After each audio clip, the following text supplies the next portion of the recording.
Have you ever been bucked off or been on a horse that kicks up, kicks out? Maybe you're backing into the head box and the horse tucks its hindquarters and is high-headed, and you're a little bit nervous that he's going to come over on top of you. I've actually had that happen. I've had a horse come over on top of me in the head box. It was a young 2-year-old gelding that I had. I've had a horse come over on top of me in a cattle pen, and I've been bucked off before. So none of those things are fun. We like to understand what exactly happened. At 99.9% of the time, it's because they are scared, something frightened them, and we really need to get to the root of the problem. And once we understand that, we need to fix any mechanical issues that we have, like with the back cinch or something else. And we need to work the horse through some of those issues. But today we're working with Hippie and his owner to get past two incidents of bucking and bucking off the owner. And this video takes us back to the foundational groundwork that helps us understand what gets us to trust under saddle. We learned the back cinch was popping up on Hippie's underside, so we immediately snugged that up. And that really did seem to make a lot of difference. And so once we got that corrected, you'll see us working in the round pen, doing some tight circles, some stops, some backups, some rollbacks, and just getting Hippie used to working with the saddle on, working with a rider in his back pocket, if you will. And you'll notice that he tends to reach back occasionally when we're stopped to snip my boot. He never really did bite it, but I tend to try to correct that, and you'll see that in the video. So without further ado, please join us on this journey to working with Hippie through I would this. like to eventually get into the arena. It might rain. It's been rain Monday, Sunday, Monday, and Tuesday. She was talking about we take her and go to the covered arena one day. Here we're talking a little bit about the ground. We had rain leading up to this, and it's been drying off for the last day and a half or so. We're riding in the round pen. The arena hasn't been worked up, but it is pretty compacted, if you will, from the rain and no work up. Here I am on Hippie, and he's reaching back a little bit, trying to just tell me that he's a little bit irritated and he doesn't really want to do this, and so we have to work through that. But what our goal is today is to get him warmed up, getting him to bend left and right.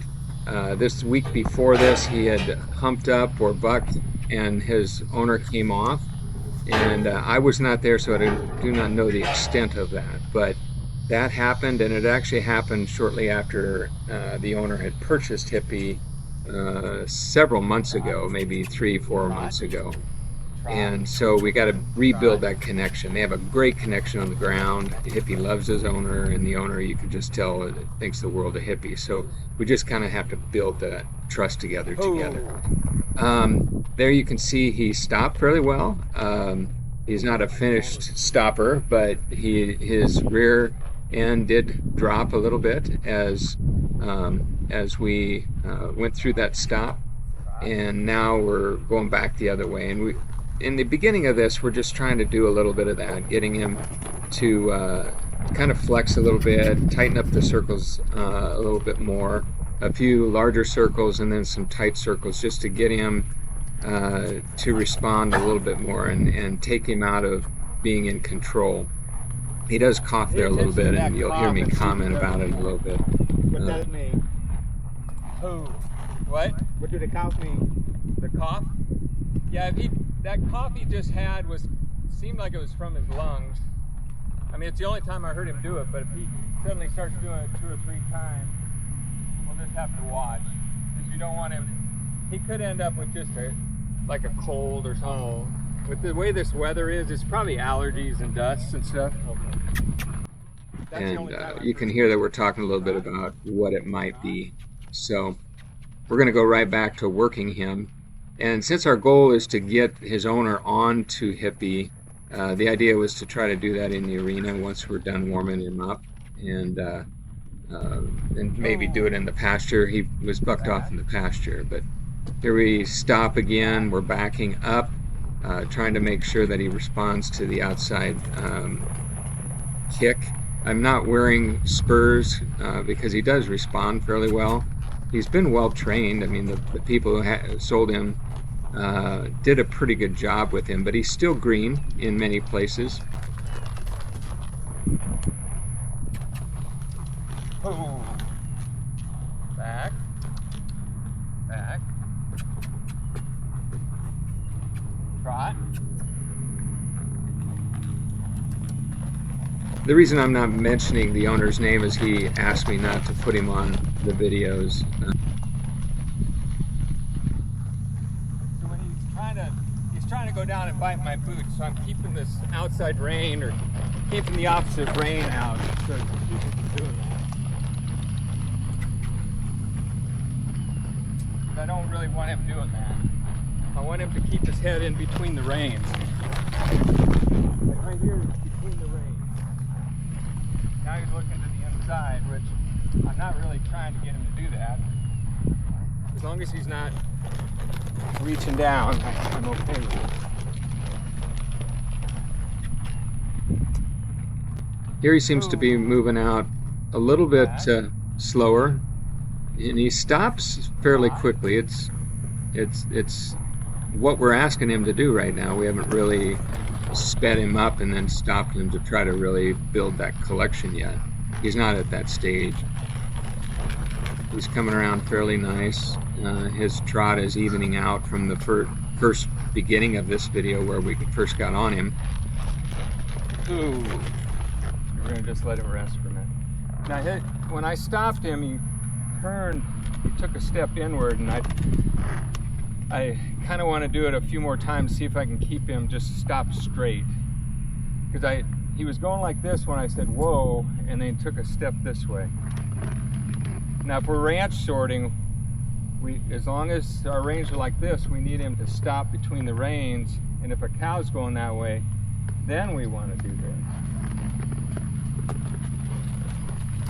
So I'm pulling on the inside rein, but I've got the outside rein loose a little bit. See, he got it in his mouth on the other side, on the left side. Okay, well then I'm going to pull it this way.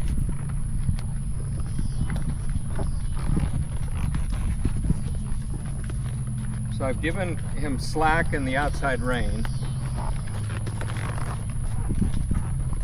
And what he was doing there was fine. He's just gotten used to playing with it. The more we do this, pulling it in and out, my thoughts are that he'll quit. I mean, on the like right there, he's trying to get it in on that left side. Doesn't appear that he tries on the right side, does he? Mm-hmm. Now we'll go this way. See, he's not bending this way.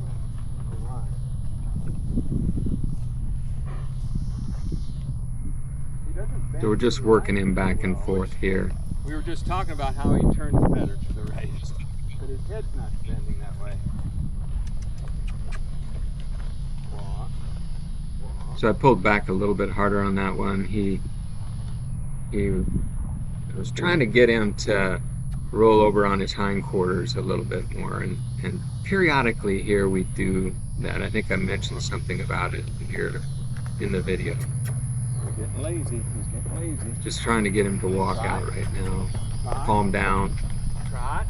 Now we're going to go up. We're kind of moving back and forth between the walk at a calm pace and bringing it up a level.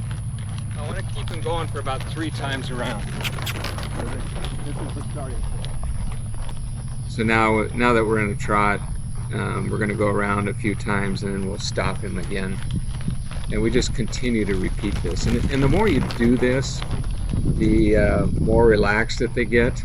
In fact, if they're a little bit hyper and fast at the beginning, if you do this for a long time, 15 minutes, it can be a long time when you're not thinking about it.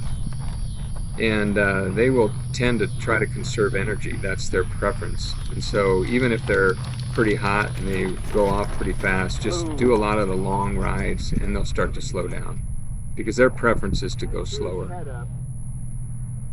It's probably like kind of pulled on him. It is tight.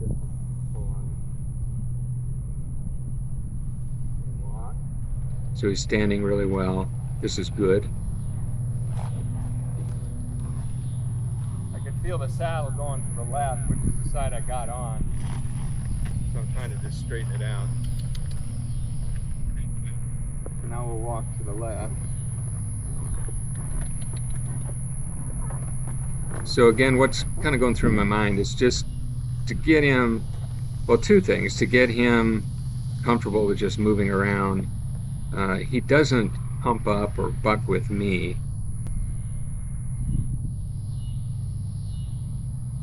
I kind of feel like we're close to a good point to stop. Because he's starting to mind what I'm asking him to do. What are your thoughts? What are your thoughts, son? Well, I mean, it is cool when the sun's behind that, so we could keep riding him, but I think with everything going on and it's supper time, I think You take him in the field to see how he reacts in the field with you? You want me to? Yeah, just see what he do. Okay, all right, can you... Okay, he's different in there. Just Well, let me see if I can... Just leave the gate. Let me see if I can get him to side pass up there. Okay. Although... I'll lock it. No, just leave it. Let me just see. I don't know how he side passed. You can see that he reached back to check out my boot again. And this is, you heard I wanted him to let me open the gate. This gate's a little sticky and it's not very high, but I want every horse to learn how to side pass up to a gate and open the gate and even close it again. And you know, sometimes I work on this a little later than I should. In fact, I had a friend joke with me that I couldn't get a 2-year-old to side pass up to a gate, and kind of got me thinking that I need to make sure I do that next time before I take another 2-year-old over there. So we're getting ready to go out into the pasture, and that's where the bucking event happened, where the owner ended up on the ground. And so we're going to do the same thing out here in the grass that we did in the round pen. Now I just want you to be aware that we warmed him up in the round pen, and so, you know, starting him out in the pasture at the beginning for me isn't really any different, but for someone that has not worked with him much, it would make them feel better working them in the round pen and then working towards getting on them more out in the open. It's a good progression to take. You see him step through? Yeah. He was kind of turning circles, and then I was really trying to get him to stop his rear end and step across, and he did. So that's another thing that's repetition. So let's see what he does this way. So we'll walk in circles. He doesn't have to trot. We can just do this with a walk. So he's kind of fighting me here. Yeah, he's trying to get that. Do I need to change bit? No. Well, no, we're fine. He's playing with it. It's a nervous habit that he's got. And he's got to kind of get used to not doing it. I just pulled it out. When he does that, like he's reaching for it, so I just kind of tug it out. So I'm going to try to, so now he's doing it better than he was. So I'm going to try to see if he'll step through.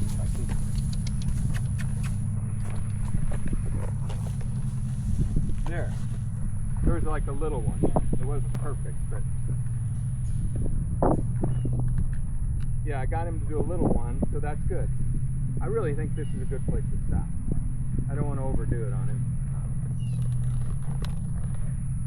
And he is telling me that it's supper time.